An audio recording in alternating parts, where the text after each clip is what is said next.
But unfortunately, I've seen many people think that their vibrations are all right, they are all right, and whatever they are receiving on their vibrations is first class. Now, how to correct that point is very difficult. It comes from ego. When you have ego, you can never find anything wrong with you. And even if the vibrations are telling you something, it might be somebody else who is telling you something. Because you are not there, your ego is there.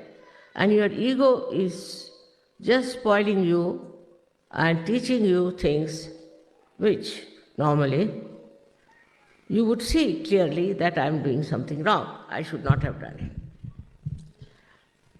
it. In this process of correction and improvement, when you indulge, you should see, are you getting subtler or grosser?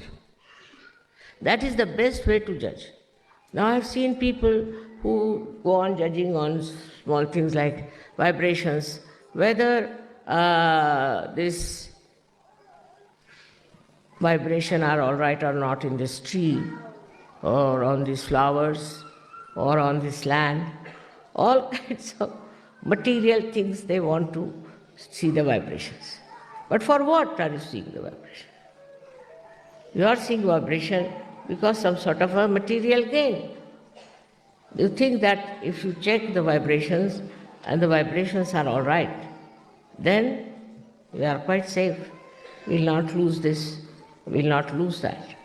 It's not true, because vibrations are not meant to judge all these worldly things and worldly matters. It's absolutely cheapening the vibrations. You should not cheapen them. Because vibrations can suggest things which may be detrimental to your growth very much. Once I wanted somebody to go somewhere, so he said, I didn't go, mother. I said, why? Because I saw the vibrations were very bad. I said, that's why I asked you to go.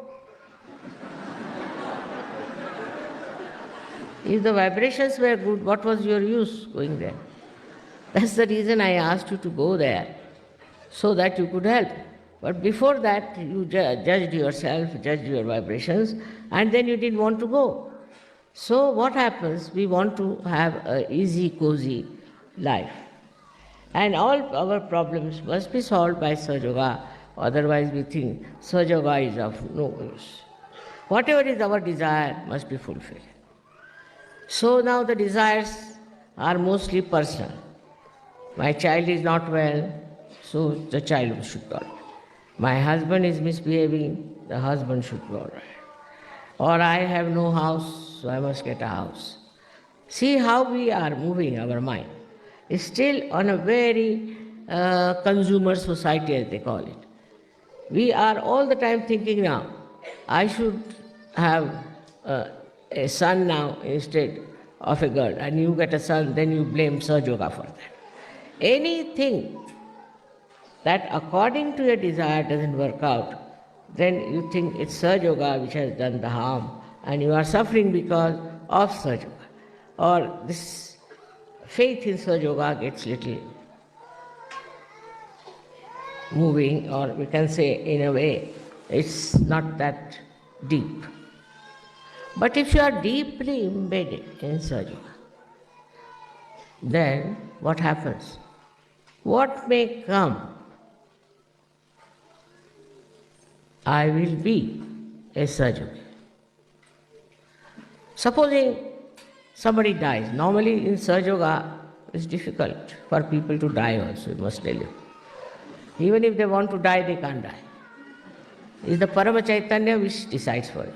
But supposing you take up a position like that, still you must know that that wish may not be fulfilled. If that is not fulfilled, then you feel disturbed and you think, what's wrong?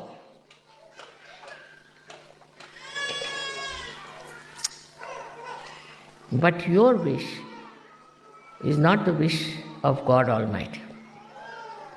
While Param Chaitanya is the wish of God Almighty,